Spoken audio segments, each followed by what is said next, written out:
صلی اللہ محمد۔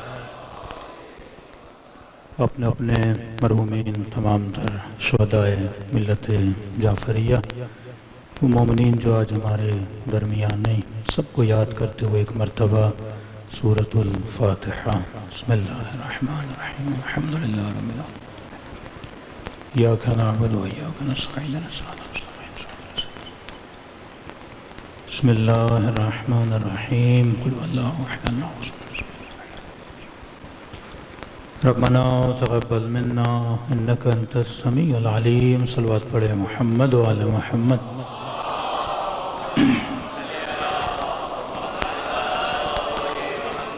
بسم اللہ الرحمن الرحیم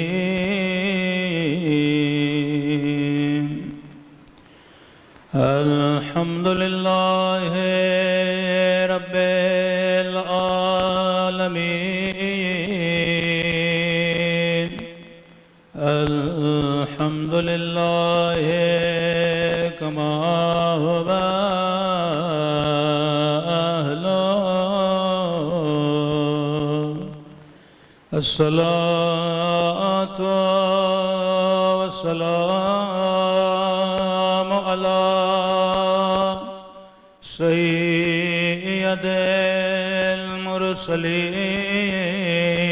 المرسلين وخاتم النبيين أبي القاسم محمد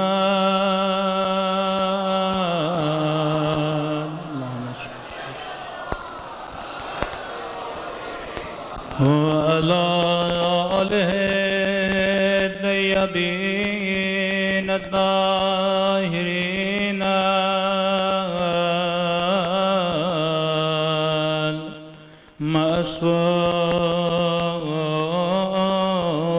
المعصومين۔ سب مل کے اپنے مولا کے ظہور کی دعا۔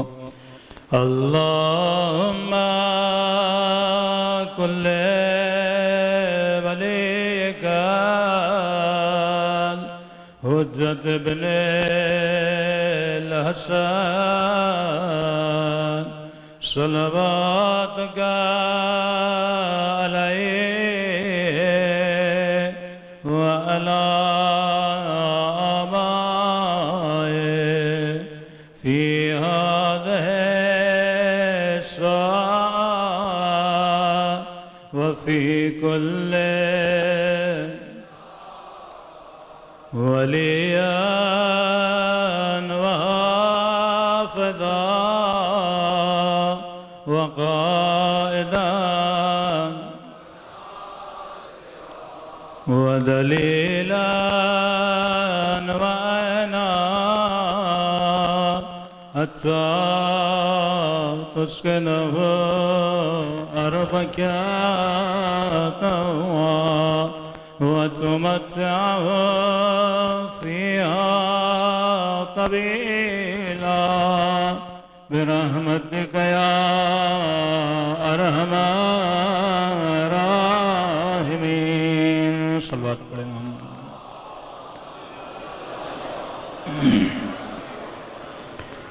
بسم اللہ الرحمن الرحیم رب اشرح لی صدری ویسر لی امری واحلل عقدۃ من لسانی یفقهوا قولی۔ اما بعد فقد قال سبحانہ وتعالی فی محکم کتابہ یا ایہا الذین آمنوا کونوا مع الصادقین۔ صلوات پڑھے محمد و آل محمد۔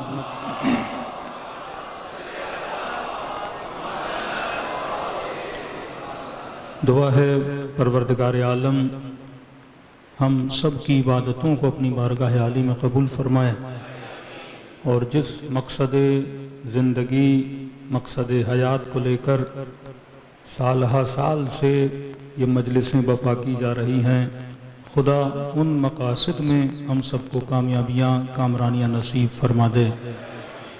کوئی بھی عمل تب تک کارآمد رہتا ہے جب تک اس کے مقصد کو پورا کیا جائے۔ امام حسین ایک خاص مقصد کے لیے کربلا گئے، اہل بیت نے ایک خاص مقصد کے لیے اپنی زندگی کو قربان کیا۔ ہو سکتا ہے جب وہ عمل انجام پا رہا تھا اس وقت انسانوں کی سمجھ میں نہ آئے، یعنی اس دن کا کوفے کے رہنے والا شاید یہ سوچ رہا تھا کہ یزید جیت گیا، اور علیاذ باللہ امام حسین نہیں جیتے، لیکن وقت نے یہ بتایا کہ یزید ہار گیا اور حسین جیت گئے۔ جب ہم وقت کے پیراہے میں چلتے ہیں تو ہمیں یہ لگتا ہے کہ میں جیتا ہوا ہوں، لیکن جب میں تاریخ کا حصہ بن جاتا ہوں تو آنے والی قومیں فیصلہ کرتی ہیں کہ میں جیتا تھا یا ہارا تھا۔ ضیاء الحق جب حکومت کر رہا تھا تو یہ سوچ رہا تھا کہ میں جیتا ہوا ہوں۔ کئی چاپلوس لوگ اس کو امیر المومنین کا لقب بھی دے رہے تھے، اور امیر المومنین کا لقب سن کے وہ اسی طرح خوش ہو رہا تھا جس میں تاریخ میں کئی حکمران خوش ہوتے تھے۔ کسی کے کہنے سے کچھ ہوتا نہیں ہے، یہ انسان کا عمل بتاتا ہے کہ انسان امیر ہے یا غلام ہے، با کردار ہے یا بے کردار ہے، فاسق ہے یا متقی ہے۔ تو ہمیشہ ہمارے عمل کو تاریخ میں دیکھا جائے گا۔ آج آپ زندگی جی رہے ہو سکتا ہے آپ کے پاس طاقت بھی ہو، آپ کے پاس پاور بھی ہو، اور آپ یہ سوچو آج تو میں طاقت کے نشے میں گم ہوں، کون مجھے کیا کر سکتا ہے، لیکن یہ وقت بتاتا ہے۔ تبھی خدا کہتا ہے انسانوں کو اگر پرکھنا ہے تو وقت کے دائرے میں پرکھا کرو کہ کامیابی کیا ہے، ناکامی کیا ہے۔ تبھی فرمایا حاسبو قبل ان تحاسبو، آج ہی اپنا حساب کر، یہ نہ ہو کہ کل وقت گزر جائے اور اللہ کو تیرا حساب کرنا پڑے۔ اگر یزید اس دن اپنا حساب کرتا تو آج لعنت نہ پڑ رہی ہوتی، اگر یزید اس دن اپنا حساب کرتا تو آج اتنی نفرت کے لائق نہ ہوتا۔ یزید نے حساب کے لیے خدا کو چھوڑ دیا کہ پروردگارا تو ہی میرا حساب کر، تو یہ وقت یزید کا حساب کر رہا ہے۔ تو انسان کو سوچنا چاہیے کہ 1400 سال گزر گئے، کوئی بھی ایسا عمل اگر اس کا مقصد نہ ہو تو عمل کا کوئی فائدہ نہیں ہے۔ آپ مجلس امام حسین میں آ رہے ہیں، یہ مجلس آپ کو فائدہ دے گی یا نہیں دے گی یہ کیا بتائے گا؟ وقت بتائے گا۔ اگر مجلس آنے والے وقتوں میں میری زندگی میں اثر چھوڑتی ہے تو مجلس کا فائدہ ہے، اگر میری آنے والی زندگی میں کوئی اثر نہیں چھوڑ رہی تو لہٰذا یہ صرف وقت کا گزرنا ہے، اس مجلس سے مجھے کچھ مل نہیں رہا۔ صلوات پڑھے محمد و آل محمد پر۔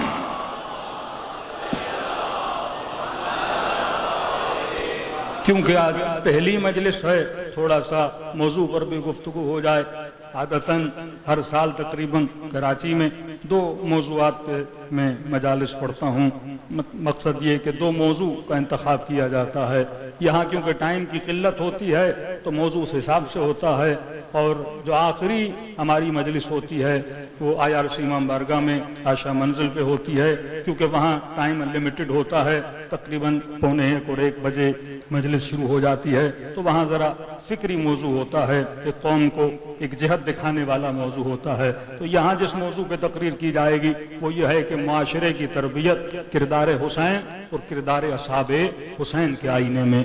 اور وہاں پر جس موضوع کا ہم نے انتخاب کیا ہے تھوڑا سینسیٹیو ہے، لیکن قوموں کی بیداری کے لیے بہترین موضوع ہے، وہ ہے کہ اہل بیت علیہ السلام نے جو سیکرٹ نیٹ ورک بنایا تشیع کا، کہ آپ سوچیں کہ شیعہ کہ دنیا کی کوئی ایسی حکومت نہیں بنی، بنو امیہ، بنو عباس، پھر عثمانیہ، پھر مختلف حکومتیں جہاں جہاں بھی آئیں، سب کا ارادہ یہ تھا کہ کائنات میں ایک بھی شیعہ باقی نہ رہے۔ جس طرح سے تشیع کو قلع و قمع کیا گیا، یعنی بچے مارے گئے، بوڑھے مارے گئے، ان کو شہر بدر کر دیا گیا، لیکن اہل بیت نے کون سا ایسا نیٹ ورک بنایا کہ آپ دیکھیں کربلا میں امام حسین کو گھوڑوں کے سموں کے نیچے روندا جاتا ہے، اس قدر ظلم کیا جاتا ہے۔ پھر بیچ میں ایک امام ہے، امام زین العابدین، اس امام اور چھٹے امام کے درمیان زیادہ فاصلہ نہیں ہے۔ ایسا کون سا انقلاب امام زین العابدین نے لایا کہ ایک ایسا زمانہ آ جاتا ہے کہ جس بھی مسجد میں جاؤ تو قال صادق قال باقر، جہاں بھی جاؤ تو علم کی محفلیں ہیں، جہاں بھی جاؤ تو ذکر اہل بیت ہے۔ یعنی کربلا کے واقعے کے بعد کسی حاکم کو یہ جرت نہیں ہوئی کہ علل اعلان اہل بیت کو قتل کرے. اگر مارتے بھی تھے تو چھپ کے مارتے تھے، اور اگر اہل بیت کو شہید بھی کر دیا تو یہ کوشش کرتے تھے کہ الزام ہمارے اوپر نہ آ پائے. وہ کون سی اسٹریٹجی تھی جس کے ذریعے سے وہ معاشرہ جو امام کش معاشرہ تھا، یعنی قتل کرنے والا معاشرہ تھا، اسی معاشرے کو امام زین العابدین نے ناصر امام بنا دیا، مارنے والے معاشرے کو منتظر امام بنا دیا. وہ کون سی کام اہل بیت نے؟ کچھ وہ کام ہیں جو ظاہری ہیں، کچھ وہ کام ہیں جو اہل بیت کے سیکرٹ ہیں. the secret network of اہل بیت علیہ السلام، اگر آپ اس کو اسٹڈی کریں گے پھر آپ کو سمجھ میں آئے گا کہ آج تشیع اگر کھڑی ہے یہ اہل بیت کی پلاننگ ہے. یا آپ مت سمجھیں کہ حادثات ہو رہے ہیں اور حادثاتی طور پہ شیعہ بن گئے، حادثاتی طور پہ شیعوں نے دنیا میں حکومتیں بنا دی، حادثاتی طور پہ شیعہ استعمار کے مقابلے میں کھڑا ہے، حادثاتی طور پہ کوئی حزب اللہ کی تنظیم بن جاتی ہے، حادثاتی طور پہ اگر اسرائیل کے مقابلے میں کھڑے ہیں تو تشیع کھڑا ہے. میرے عزیز، یہ کوئی حادثہ نہیں ہے، یہ اہل بیت کی پلاننگ ہے، یہ اہل بیت کی تربیت ہے. یہ اہل بیت نے وہ اصول بتائے، اب کہا کہ جو بھی ان اصولوں پہ چلے گا اسے دنیا میں بھی عزت ملے گی، آخرت میں بھی عزت ملے گی. وہ کون سے اصول ہیں کہ آج دنیا جب تشیع کو دیکھتی ہے تو تشیع کی طرف کھنچتی ہوئی چلی جاتی ہے؟ وہ کون سی جذابیت اور جاذبہ تھا جو دنیا کو تشیع کی طرف کھینچتا ہے؟ وہی تربیت اہل بیت علیہ السلام ہے، جس کے کچھ نقطے ہم یہاں پہ معاشرے کی اصلاح، کردار حسین اور اصحاب حسین سے بتائیں گے کہ ایسا کیا کیا امام حسین نے کہ وہب قلبی حسین کی طرف کھنچتا ہوا آ رہا ہے، حر حسین کی طرف کھنچتا ہوا آ رہا ہے. یہ کیا ہے کہ نئی نویلی دلہن کو چھوڑ کے وہ حسین کے لیے جان قربان کرنے کے لیے تیار ہے، کہ ماں اپنے بیٹے کو حسین کے سامنے پیش کر رہی ہے. وہ کون سی صفات تھی؟ اگر وہی صفات ہمارے اندر بھی پیدا ہو جائیں تو ہم بھی ناصر امام زمانہ بننے کی صلاحیت اپنے وجود میں پیدا کر سکتے ہیں. صلوات پڑھے محمد و آل محمد.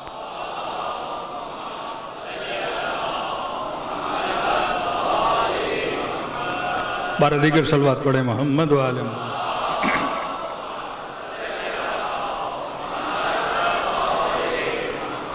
اب یہ کلام معصومین سے آپ سمجھ سکتے ہیں کہ واقعاً 1400 سال کا فاصلہ ہے ہمارے درمیان امام حسین کے درمیان.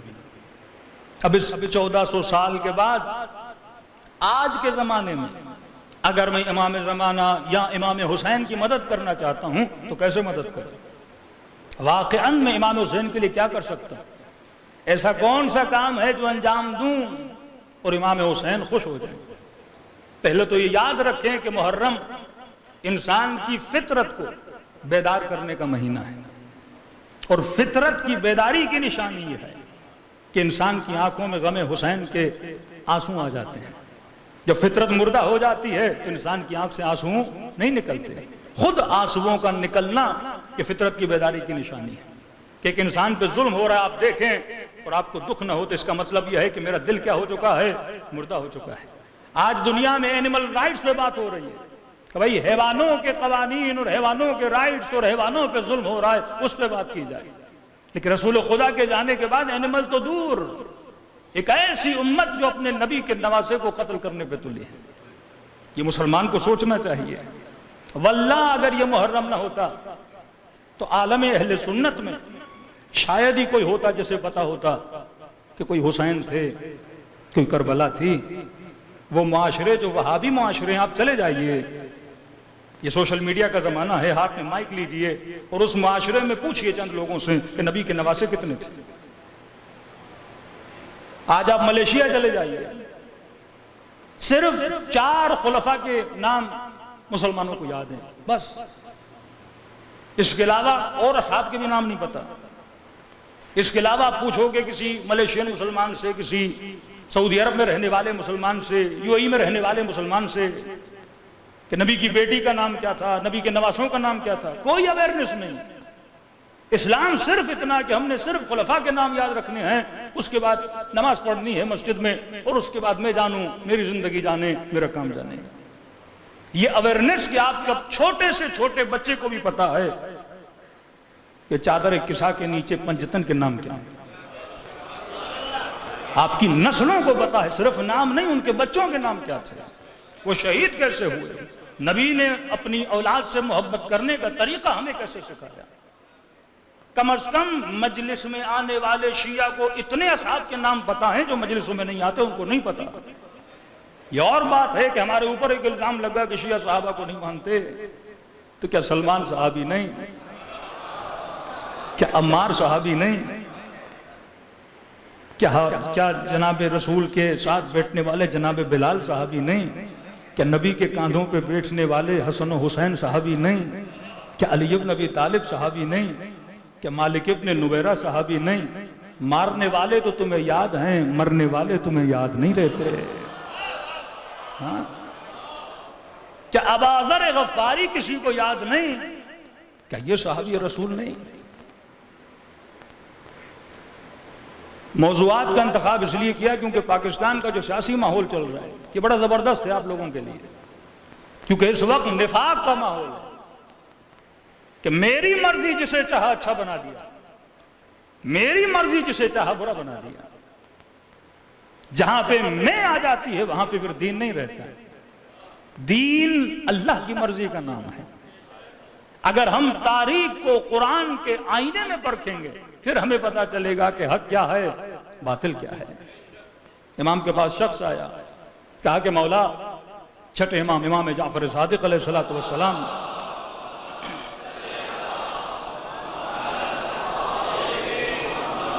مومنین پریشان نہ ہو، میں صرف اشارے دے رہا ہوں تاکہ اگلی مجلس میں انہی موضوعات کو میں نے ربط دے کے ٹچ کرنا ہے۔ کہا کہ مولا، میں امام حسین کی زیارت کو جانا چاہتا ہوں، تو مجھے بتائیے ادب زیارت کیا ہے؟ میں مولا سے جا کے ملوں تو کیسے ملوں؟ ملاقات کروں تو کیسے کروں؟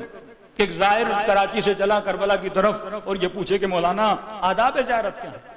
واقعاً 1400 سال کے فاصلے کے بعد امام حسین سے ملنے جا رہا ہوں، تو اس میں تو ایک فائدہ میرا ہے، لیکن جانے کے بعد وہ کون سے وظائف ہیں جو میں امام کے مقابلے میں انجام دوں؟ جس امام نے اتنی قربانی دی، جس امام نے خون دیا، جس امام نے اپنے بچے قربان کیے، اور جس امام کو میں ولی اللہ مانتا ہوں، اس کی زیارت کو جا رہا ہوں تو کیا کروں؟ تو امام نے کچھ اعمال بتائے اور امام نے کچھ عمل بتایا۔ امام نے کہا دیکھ، جب کربلا کی سرزمین میں داخل ہو جاؤ تو 7 مرتبہ یہ ذکر کرو، سبحان اللہ والحمدللہ ولا الہ الا اللہ واللہ اکبر۔ زیارت حسین کی، ذکر خدا کا، یہ سب سے بڑی تہمت جو تشیع پہ لگائی جاتی ہے کہ یہ شرک کی وادی پر ہیں، یہ اللہ کو چھوڑ دیتے ہیں، علیاذ باللہ یہ اہل بیت سے اتنا مانگتے ہیں کہ خدا سے بھی نہیں مانگتے۔ لیکن جب آپ سیرے معصومین کو دیکھتے ہو، وہ سارے اعتراض اور سیرے نے دور کر دیے۔ یہ اور بات ہے کہ عوام اگر ان کو فالو نہیں کر رہی اس میں تشیع کا قصور نہیں ہے۔ وہ عوامی بندے آپ کو سنیوں میں ملیں گے، عوامی بندے ہر فرقے میں ملیں گے، ہمارا تعلق اس عوام کے طبقے سے نہیں ہے، ہمارا تعلق فکر اہل بیت علیہ السلام سے۔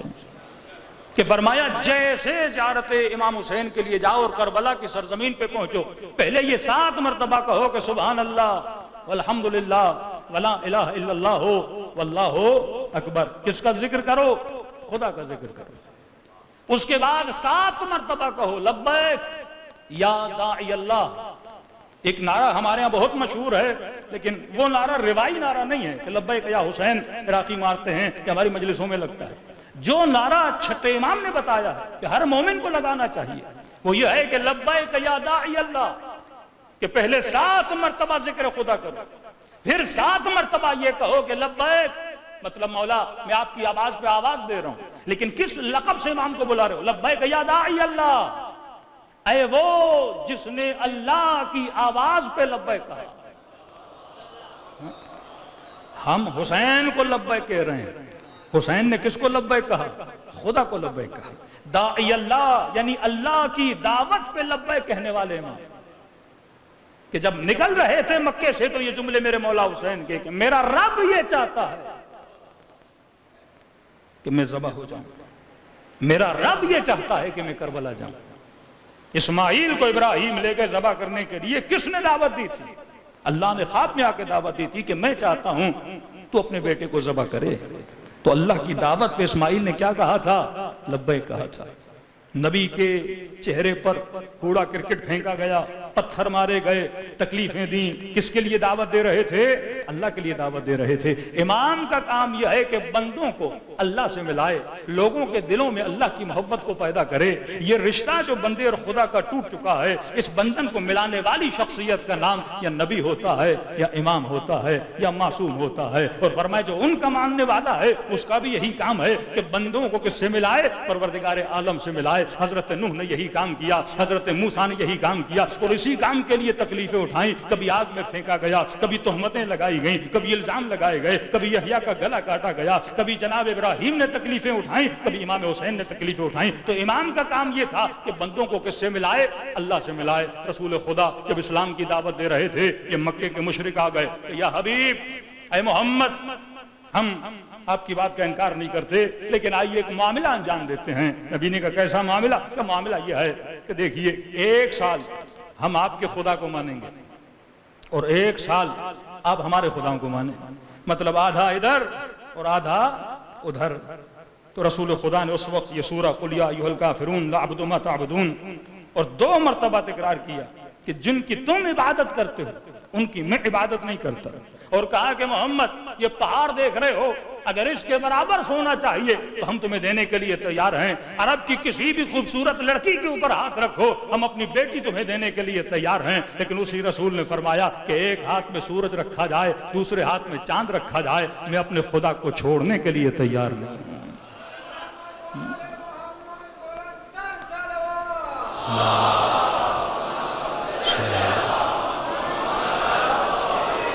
کیونکہ رسول خدا داعی اللہ ہے، اللہ کی طرف دعوت دینے والے ہیں، کوئی چیز ایکسپٹ نہیں کرتے سوائے پروردگار عالم کے۔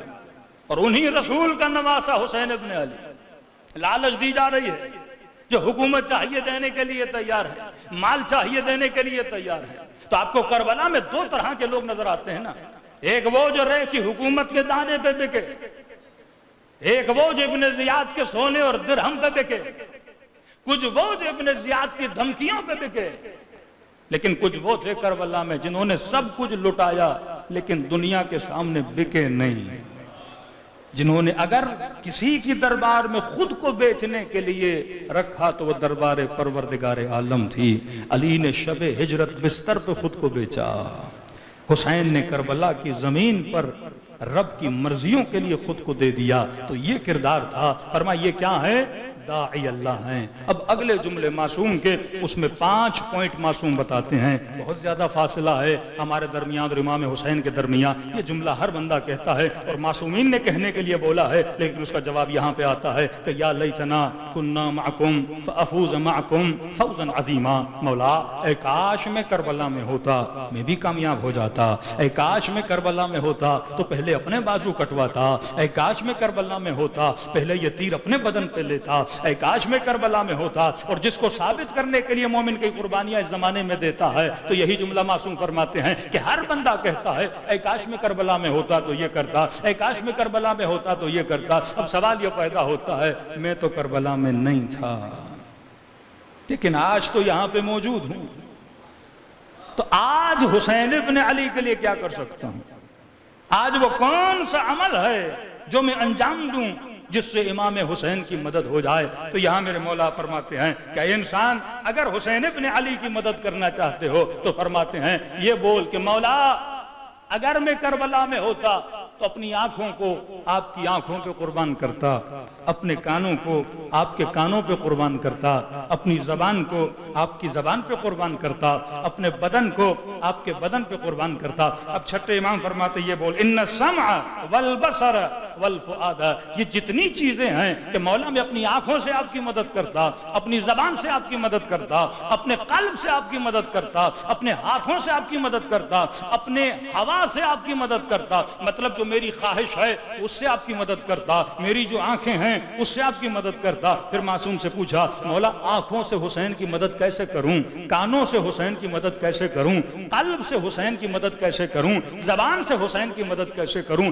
فرمایا قلب سے حسین کی مدد ایسے کرو کہ قلب میں غیر حسین کو آنے نہ دو، اس قلب میں نجاستوں کو داخل ہونے نہ دو، اس قلب میں حرص و نفرت و بغض نہ آنے دو۔ جب یہ قلب پاک ہوگا تو قلب کس کی مدد کر رہا ہے؟ حسین ابن علی کی مدد کر رہا ہے۔ کہ مولا آنکھوں سے مدد کیسے کروں؟ فرمایا آنکھوں کو نجاست میں مبتلا نہ کرو، کیونکہ آنکھیں نجس ہو گئیں تو یہ حسین کی مدد نہیں کر سکتی۔ اب ہر بندہ کربلا جاتا ہے اور یہی دعائیہ جملے امام حسین کو کہتا ہے کہ مولا جب آپ استغاثہ کر رہے تھے، ہے کوئی میری مدد کرنے والا؟ مولا اس وقت میں مدد نہ کر سکا، لیکن آج اپنی آنکھوں سے مدد کرنے کے لیے تیار ہوں، آج اپنے ہاتھوں سے مدد کرنے کے لیے تیار ہوں، آج اپنے بدن سے مدد کرنے کے لیے تیار ہوں۔ تو آج کیسے مدد کروں امام حسین کی؟ تو میرے چھٹے امام فرماتے ہیں، فرمایا آنکھوں سے گناہ نہ کر کے حسین کی مدد کرو، زبان سے جھوٹ نہ بول کے حسین کی مدد کرو۔ یہ غیبتوں کی محفلیں، یہ تہمتوں کی محفلیں، ان محفلوں میں جاؤ گے تو یہ زبان سے تو حسین کی مدد نہیں کر رہا،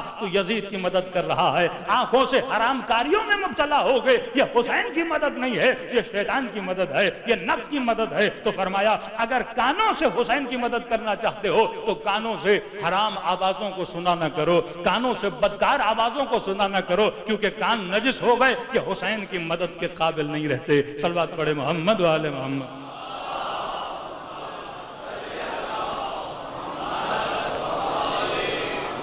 میرے امام کے پاس ایک شخص آیا اور کہنے لگا کہ مولا میرے ہمسائے میں ایک مومن ہے جس کے گھر میں موسیقی ہوتی ہے، مولا میں سنتا تو نہیں لیکن مولا میں کیا کروں کہ جب واش روم جاتا ہوں تو میرے واش روم کی جو دیوار ہے وہ اس کے گھر کے اسی حصے سے لگتی ہے جہاں پہ موسیقی کی محفل ہوتی ہے۔ تو کہا کہ مولا معذرت کے ساتھ واش روم کا ٹائم اگر 5 منٹ ہو تو میں ذرا 8 منٹ لگا لیتا ہوں تاکہ 3 منٹ مجھے موسیقی کو سننے کو ملے۔ سنتا نہیں مولا، لیکن مولا اسی بہانے 3-4 منٹ لگ جاتے ہیں۔ تو یہ بتائیے اللہ کا حکم کیا ہے؟ تو امام نے قرآن کی آیت پڑھی، اے مومن ان السمع والبصر والفؤاد، یہ جتنے بھی تمہاری چیزیں ہیں تم ان کے لیے مسئول ہو۔ قرآن کی آیت ہے، اللہ پوچھے گا کہ تم نے کانوں کو کہاں استعمال کیا، اللہ پوچھے گا کہ تم نے زبان کو کہاں استعمال کیا۔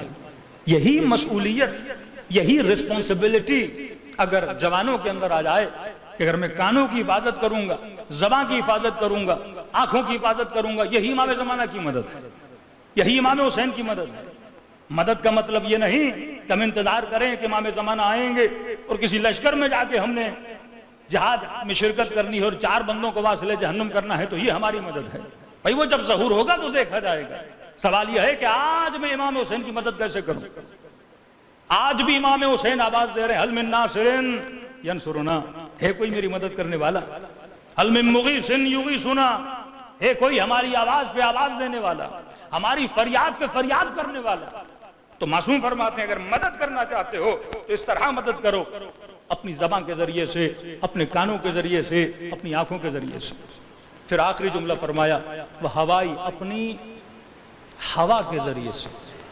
فرماتے ہیں کہ حضرت عباس علمدار، غازی عباس کے کچھ اشعار ہیں عربی کے، فرماتے جب نہر فرات کے کنارے گئے اور حضرت عباس نے اپنا ہاتھ جو ہے وہ پانی میں ڈالا تو ظاہر ہے انسان کے وجود کی کچھ خواہشیں ہوتی ہیں، آپ خواہش سے بدن کو روک تو نہیں سکتے۔ آپ نے روزہ رکھا ہے، آپ کو پتا ہے کہ افطاری کب ہوگی؟ مغرب کی اذان کے بعد افطاری ہے، لیکن دن کے بیچ میں جب پیاس لگتی ہے تو خواہش پیدا ہوتی ہے پانی پینے کی۔ پھر آپ اپنی خواہش کو بولتے ہو کہ میں روزے کی حالت میں ہوں، ابھی پانی نہیں پی سکتا، حرام ہے، پانی کب پیوں گا؟ مغرب کی جب اذان آئے گی تب پیوں گا۔ فرماتے جب غازی عباس نے پانی میں ہاتھ ڈالا تو نفس نے چاہا کہ پانی پیے، تو اشعار غازی عباس کی، یا نفس کونی ہونی، اے نفس تمہارا دل تو ہے کہ پانی پیو، لیکن میں کیسے پانی پیوں کہ جب میرا حسین پیاسا ہے؟ فرمایا نہ میرا یقین اس کی اجازت دیتا ہے، نہ میرا دین اس کی اجازت دیتا ہے کہ میرا امام پیاسا ہو اور اس شدت پیاس کی وجہ سے وہ اللہ کی طرف جانے والا ہے اور میں ٹھنڈا پانی پیوں۔ فرمایا نفس، نہ میرا دین اس کی اجازت دیتا ہے، اے نفس، نہ میرا یقین اس کی اجازت دیتا ہے کہ میں کیا کروں، پانی پیوں۔ اپنی خواہش کو روک کر اپنے امام کی مدد کرنا۔ جب آپ ماہ مبارک رمضان میں خواہشوں کو روکتے ہو، آپ کس کی مدد کرتے ہو؟ پروردگار عالم کی مدد کرتے ہو۔ تبھی کسی نے امیر المومنین سے پوچھا کہ مولا آپ سلمان سے اتنی محبت کیوں کرتے ہیں؟ اصحاب تو اور بھی ہیں، لیکن یہ عشق، یہ ولولہ، یہ محبت کا اظہار جناب سلمان کے لیے کیوں؟ امام فرماتے ہیں سلمان کے اندر 3 ایسی عادتیں ہیں جن کی وجہ سے سلمان علی کو بہت اچھا لگتا ہے۔ کہ مولا وہ کون سی؟ یہی عادتیں انسان پیدا کرے میرے عزیز، یہی صفات اپنے اندر پیدا کرو تو محبوب خدا بھی بنو گے، محبوب رسول بھی بنو گے، محبوب علی اور آل علی بھی بنو گے۔ فرمایا پہلی صفت کہ سلمان کے اندر جب بھی خواہش پیدا ہوتی ہے، سلمان اپنی خواہش کو پورا کرنے سے پہلے علی کی خواہش کو دیکھتے ہیں کہ علی کو کیا اچھا لگتا ہے۔ ایک مرتبہ میاں بیوی، باپ بیٹا، بھائی بھائی، مومن مومن، یہ رشتے ہیں ہمارے آپس میں، تو ایک مرتبہ بیٹا کچھ کرنا چاہتا ہے، خواہش ہے، لیکن اسے پتا ہے کہ باپ کی خواہش کو جوڑ ہے۔ بیوی کچھ کرنا چاہتی ہے لیکن اسے پتا ہے کہ شوہر کی خواہش کو جوڑ ہے۔ اولاد کچھ کرنا چاہتی ہے لیکن پتا ہے کہ فلاں کی خواہش کو جوڑ ہے۔ تو یہاں فرمایا کہ سلمان اسی لیے اچھے لگتے ہیں کیونکہ سلمان جب بھی کچھ کرنا چاہتا ہے سب سے پہلے یہ دیکھتا ہے کہ علی کی خواہش کیا ہے، علی کس چیز کو پسند کرتے ہیں۔ فرمایا تبھی میں سلمان کو پسند کرتا ہوں۔ دوسری چیز فرمایا سلمان فقراء سے بڑا عشق رکھتا ہے، فقیروں سے بڑی محبت رکھتا ہے۔ یہ دل میں اگر فقراء کی محبت ہے تو سلمان صفت ہے۔ تیسری صفت فرمایا سلمان علماء کی محفل میں بیٹھنا پسند کرتا ہے، جہلاء کی محفل میں بیٹھنا پسند نہیں کرتا۔ تو سلمان اگر سلمان بنا تو اپنی خواہش کو روکنے کے بعد سلمان بنا۔ یہ تاریخ اسلام میں جتنے آپ بڑے لوگ دیکھتے ہیں یہ بڑے اسی لیے بنے کیونکہ انہوں نے اپنی خواہشوں کو روکا اور روک کر اپنے آقا اپنے مولا امام حسین کی مدد کی۔ صلوات پڑھے محمد و آل محمد۔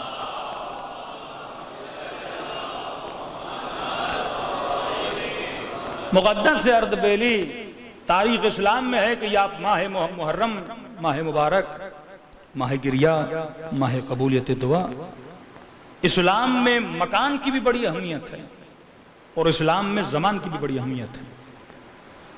کبھی سوچا کہ محرم کا چاند نظر آتے ہی دل غمگین کیوں ہو جاتے ہیں؟ بھئی شہادت امام حسین تو 10 کو ہے نا، پہلی محرم سے ہم کالے کپڑے کیوں پہنتے ہیں؟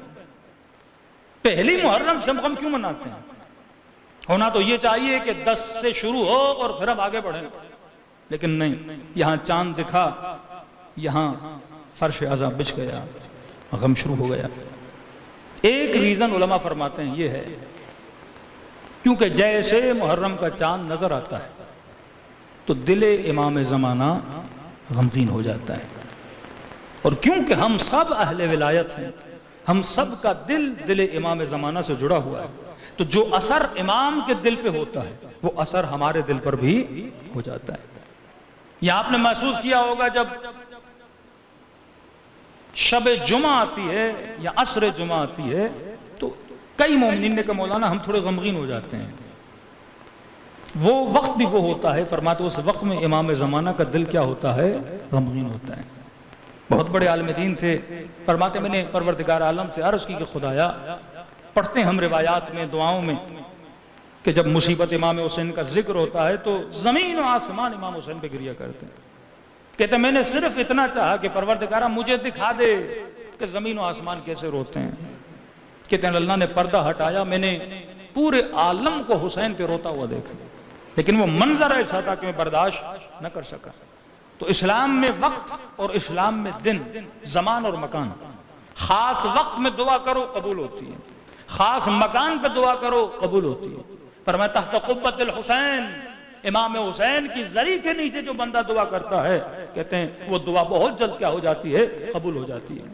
سیدہ نے پوچھا کہ بابا وہ کون سا وقت ہے کہ دعا کروں اور دعا جلدی قبول ہو؟ یہ سیدہ ہیں، فاطمہ الزہرا ہیں، یہ ہمیں بتا رہی ہیں۔ نبی نے فرمایا بیٹی جب سورج غروب ہونے کو آتا ہے یہ وقت وہ ہے جو قبولیت دعا کا وقت ہے۔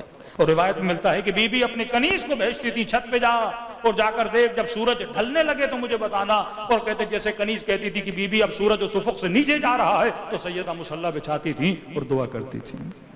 کیوں کہا کہ وقت سحر دعا قبول ہوتی ہے؟ برملا بولا کہ لیلۃ القدر خیر من الف شہر، اس ایک رات میں ایسا کیا ہے کہ 1000 مہینوں سے افضل، 1000 مہینے تقریباً 80 سال بنتے ہیں، مطلب ایک رات ایک بندے کی پوری زندگی سے افضل ہے۔ اور یہ بھی نہیں کہا کہ برابر، خیر من الف شہر، 80 سال کی زندگی سے بہتر ہے یہ ایک رات۔ اس ایک رات میں تقدیریں آتی ہیں، اس ایک رات میں ملائکہ آتے ہیں۔ اسی طرح یوم عرفہ دن ہے، خاص اہمیت ہے، فرمایا کئی حجوں 60-70 حجوں کے برابر ہے جو عرفہ کا دن امام حسین کی کربلا میں گزارتا ہے، یا زیارت امام حسین عرفہ کے دن پڑھی جاتی ہے، اتنا ثواب ہے۔ تو جس وقت میں ابھی آپ جی رہے ہو یہ محرم کا وقت ہے، یہ ایام خاص ہے۔ آپ دوسرے دنوں میں آپ کے دل میں اتنا انقلاب نہیں آ سکتا جتنا محرم میں آتا ہے۔ دوسرے دنوں میں مجلسیں اتنی با اثر نہیں ہوتی جتنی ایام محرم میں ہوتی ہیں، کیونکہ یہ وقت کیا ہے؟ خاص وقت ہے۔ فرمایا ان دنوں میں ڈیلی امام حسین کی زیارت پڑھنے کا ثواب بہت زیادہ ہے۔ عام دنوں کی زیارت کہاں اور ایام محرم کی زیارت کہاں؟ دوسرے دنوں میں گریہ کرنے کا اجر اور ہے، اور ماہ مبارک محرم میں گریہ کرنے کا اجر اور ہے۔ ان مہینوں میں جتنے آنسو بڑھیں گے اتنا انسان کا اجر بڑھے گا۔ بہت بڑے عالم دین تھے، کہتے تھے دیکھو توبہ کے آنسو اور ذکر حسین کے آنسو میں ایک فرق ہے۔ توبہ کے آنسو ایسے ہیں کہ جیسے آپ کے کپڑے میلے ہو جائیں اور آپ پانی میں دھو تو ان کپڑوں پہ جو نجاست ہوگی وہ کیا ہو جائے گی؟ دور ہو جائے گی۔ یہ توبہ کے آنسو ہیں کہ جب بندہ توبہ کے آنسو بہاتا ہے جو گناہوں کی نجاست ہے ان کپڑوں سے اور وجود سے کیا ہو جاتی ہے؟ جھڑ جاتی ہے۔ لیکن کہتے ہیں دیکھو کبھی کبھی کپڑوں پہ ایسے داغ لگ جاتے ہیں، چائے پی اس کا داغ لگ گیا، شربت پیا، کوئی فروٹ کھایا اس کا داغ لگ گیا، کپڑے دھوئے وہ چیز تو چلی گئی پر داغ نہیں جاتا۔ کہ ان داغوں کو توبہ کے آنسو نہیں مٹاتے، حسین کا گریہ مٹا دیتا ہے۔ یہ گریہ اس وجود پہ جو لگے ہوئے داغ ہیں وہ بھی مٹا دیتا ہے۔ حر کے وجود پہ بہت بڑا داغ لگا، حسین کو روکنے کا داغ۔ کہیں آپ کو نہیں ملتا کہ کسی نے لشکر امام سے حر کو ٹوکا ہو۔ ہمارے ہاں جو ٹوکنے کی عادت ہے کہ پتا چلا کہ ایک بندہ نمازی نہیں ہے، پوری زندگی نور رضویہ کی مسجد میں نہیں آیا، اور 10 نمازی بیٹھے تھے، اچانک اس بندے میں بدلاؤ آیا اور اس نے کہا کہ آج کے بعد میں مسجد میں نماز پڑھوں گا۔ یہاں جناب نماز پڑھنے آئے اور ہر نمازی مڑ مڑ کر دیکھنے لگا جیسے وہ نیا نمازی ہے، اور وہ شرم کے مارے پھر مسجد میں آنا چھوڑ دیتا ہے۔ پوری زندگی کسی نے حج نہیں کیا، رشوتیں لی، حرام کاریاں کی، اب جناب کی نیت میں آیا کہ بھائی اب نیک بنتے ہیں، جا کے حج کر لیتے ہیں، تو پورا معاشرہ کہتا ہے جوانی میں تو گناہ کیے، بڑھاپے میں جناب بڑے دیندار بن گئے ہیں۔ یا اردو کا جو محاورہ ہے کہ 1000 چوہے کھانے کے بعد بلی چلی ہے حج کرنے کے لیے، تو بندہ اپنے حج کو بھی چھوڑ دیتا ہے۔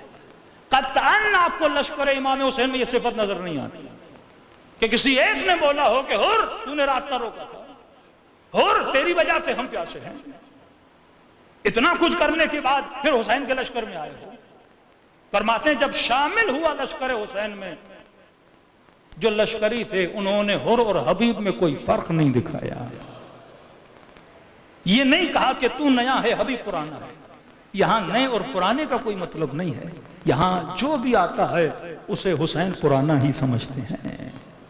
فرمائیے ویلکم کرنا کہ اگر کوئی انسان خطا کو چھوڑ رہا ہے اسے اس طرح سے کیا کیا جائے؟ ویلکم کیا جائے۔ تو غم حسین کا آنسو وجود سے جو داغ لگے ہوئے ہیں ان داغوں کو کیا کرتا ہے؟ مٹا دیتا ہے۔ یہ حدیث جناب عائشہ سے منقول ہے۔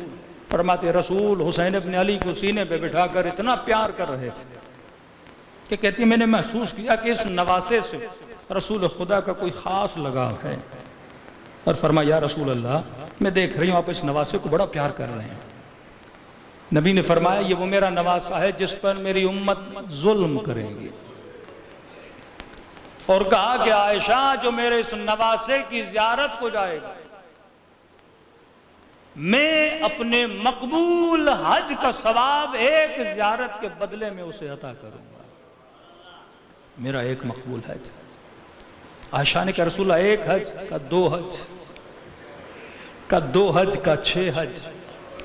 روایت کہتی یہاں تک نبی نے فرمایا میرے 99 مقبول حجوں کا ثواب ملے گا جو حسین کی زیارت کو جائے گا۔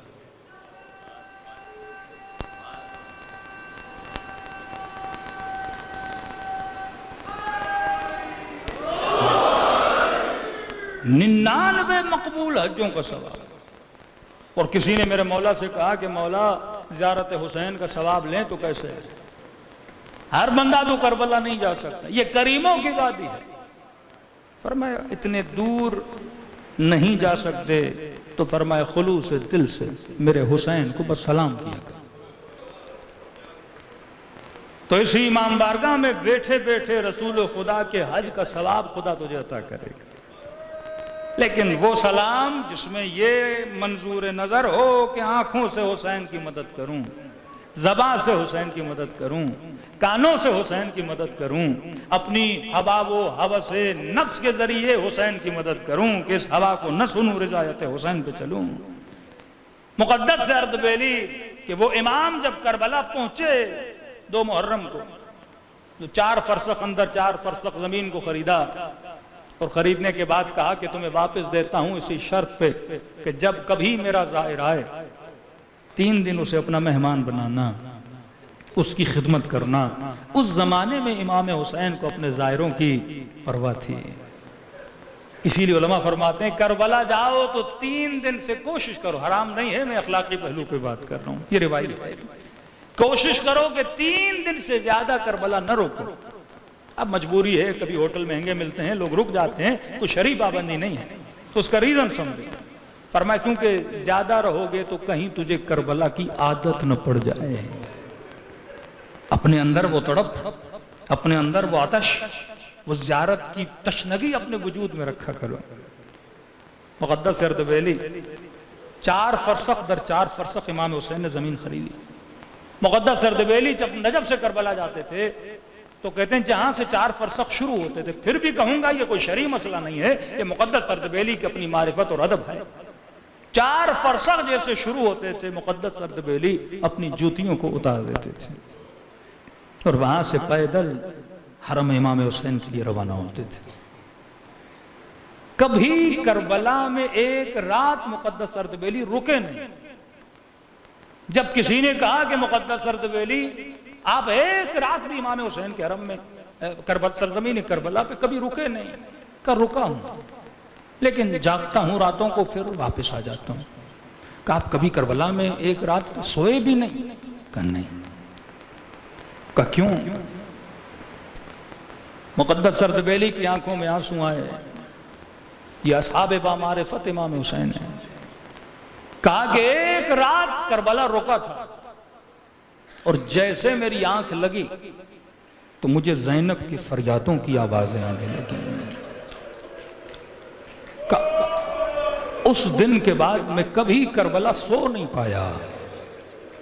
آتا ہوں زیارت حسین کرتا ہوں اور چلا جاتا ہوں. 70,000 کے قریب ملائک ڈیلی امام حسین کے گنبد پہ آتے ہیں. یہ تو ہمارا کھلا چیلنج اور دعوت ہے کہ کبھی کربلا جا کے دیکھو، گنبد حسین کے نیچے بیٹھ کے دیکھو. وہ سکون اللہ تجھے عطا کرے گا جو دنیا کے کسی محل میں انسان کو نہیں ملتا. ارے کربلا تو دور، ذرا مجلس حسین میں آ کر دیکھو. یہ نگاہ کرم ہے، یہ نگاہ کرم حسین ہے. تبھی فرمایا کہ ابھی ذاکر نے مصائب پڑھے نہیں، پڑھنا چاہتا ہے. ابھی تو رویا نہیں، رونا چاہتا ہے. فرمایا تم سب کے سروں کے پیچھے میری دادی زہرا کھڑی ہو جاتی ہے اور دعا کے لیے ہاتھوں کو بلند کرتی ہے. خدا یہ میرے حسین کا عزادار ہے، میں زہرا اس سے راضی، تو بھی اس سے راضی ہو جا. مولا حسین کتنے کریم ہے. ایک واقعہ ہے لیکن وقت میں گنجائش نہیں، میں سنا نہیں پاؤں گا، کل سناؤں گا. کہ وہ مومن جو بڑی بے توجہ ہو کر بھی مجلس میں بیٹھتے ہیں ان پر بھی امام حسین کرم کرتے ہیں. توجہ تو دور کی بات ہے، یہ کل سناؤں گا آپ کو واقعہ. یہ کریموں کا دربار ہے، یہ نعمت جو خدا نے آپ کو عطا کی ہے. اسی مجلس کے ذریعے، مکتب کے ذریعے آج ہمارا دین، آج ہمارا ایمان بچا ہوا ہے. ایک طرف دین کے لٹیرے جوانوں کی غیرتوں کو، ماؤں بہنوں کے حیا کو لوٹ رہے ہیں اور ایمان کو لوٹ رہے ہیں، اور ایک طرف اس دنیا کے فسق و فجور کے معاشرے میں حسین اپنے فرش عزا پہ بلا کر اور اپنے سفرے سے تجھے کبھی حیا دیتے ہیں، کبھی غیرت دیتے ہیں، کبھی محبت خدا دیتے ہیں. تو فرمایا وجود کی گندگی کو وجود کی کثافتوں کو یہ حسین کے غم کا ایک آنسو مٹا دیتا ہے۔ یہاں تک روایات میں ہے کہ ایک آنسو میں اتنی طاقت ہے کہ جہنم کی آگ کو بجھا دیتا ہے۔ میرا وجود اور آپ کا وجود تو بہت چھوٹا ہے۔ ہمیشہ ہر محرم میں پڑھتا ہوں، اس بوڑھے کو کہا کہ اگر کربلا نہیں آ سکتے آؤ ضرور، لیکن اگر نہیں آ سکتے فرمایا میں کریم ہوں، خلوص دل سے مجھ حسین کو ایک سلام کیا کرو، خدا تجھے ثواب زیارت حسین عطا کرے گا۔ کہا مولا ایک سلام سے ثواب زیارت؟ فرمایا ایک نشانی اگر نمودار ہو جائے، جب مجھ غریب کو سلام کرو اور نہ چاہتے ہوئے تیری آنکھوں میں آنسو آ جائیں، یہ مت سمجھنا یہ تیرے آنسو ہیں، حسین نے تجھے تیرے سلام کا جواب دیا ہے۔ دلوں کو کربلا کی طرف روانہ کریں، سلام کریں اس مظلوم پہ جسے کوئی سلام کرنے والا نہیں تھا، سلام کریں اس امام پر کہ چوتھے امام فرماتے میرا بابا ترس گیا تھا، کوئی میرے بابا کو سلام کرے۔ کہا کہ علی میں نے سنا ہے لوگ تجھے سلام نہیں کرتے، ابتدا کربلا انتہا، علی میں نے سنا ہے لوگ تجھے سلام نہیں کرتے۔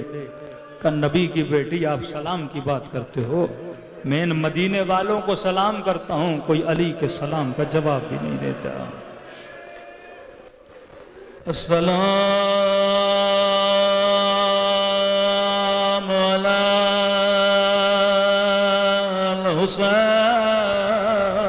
الحسین وعلی علی ابن الحسین وعلی اولاد الحسین وعلی اصحاب الحسین، سب مل کے السلام علی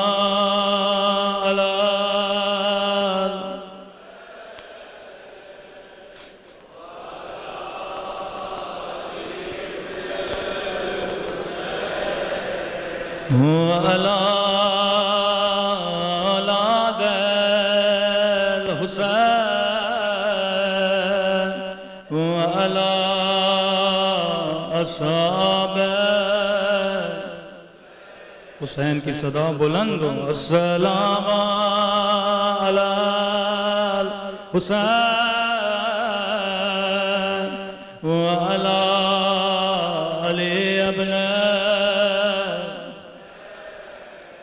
وعلی اولاد وعلی اصحاب، میرا سلام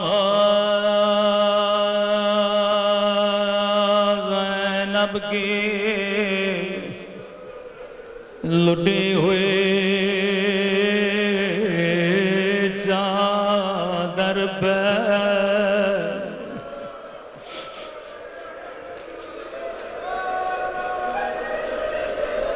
آج ذکر کلی کروں گا کہ کیسی کیسی مصیبتیں آئے۔ میرا سلام چھلنی بدن حسین پہ،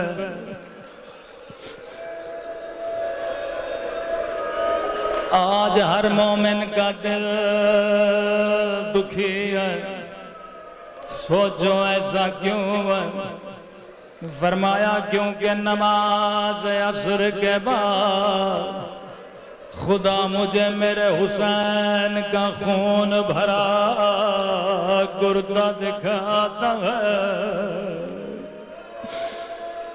میں ہر روز دعا کرتا ہوں میرے اللہ کب میرا ظہور ہوگا، کب میں اس ظالم سے بدلا لوں گا جس نے مدینے کی گلی میں میری دادی پہ آگ کا دروازہ گرایا تھا، جس نے غلاف شمشیر سے میری دادی کی کلائیوں پہ مارا تھا، جس نے علی کے ہاتھوں میں رسیاں باندھی تھی،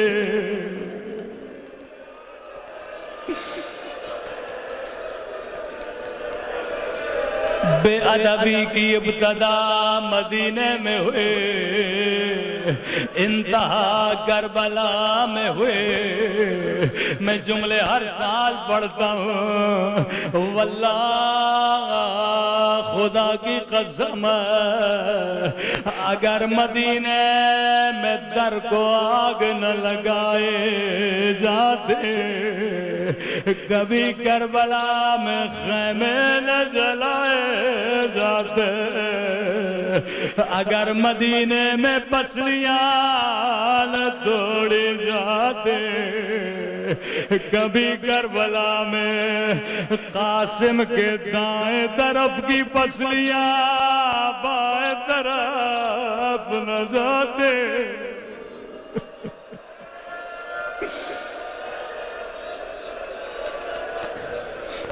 کہنے لگا ابن سعد، حکم ملا کہ لاشوں پہ گھوڑے دوڑائے جائیں۔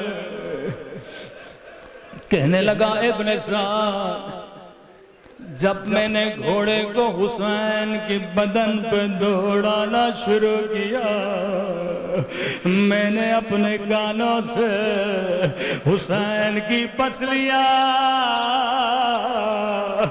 ٹوٹنے کی آواز سنے تھے۔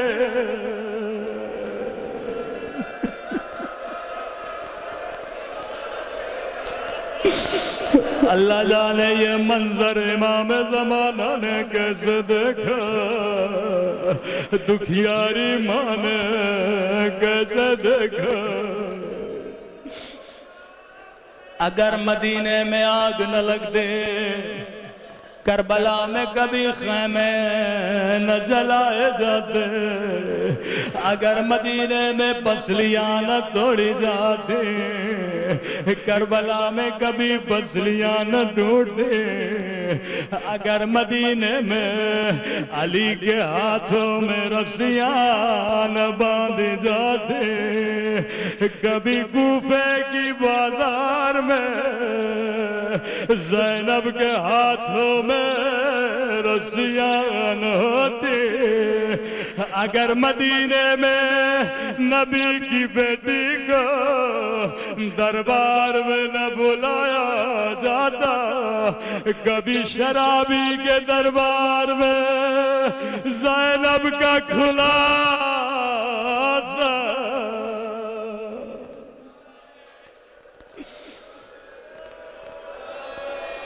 الا لعنت اللہ علی القوم الظالمین۔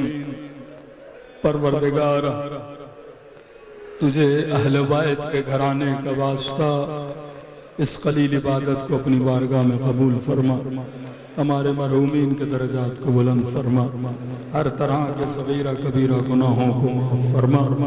اس مہینے میں ان ایام میں مومنین کے جان، مال، ناموس اور عزت کی حفاظت فرما۔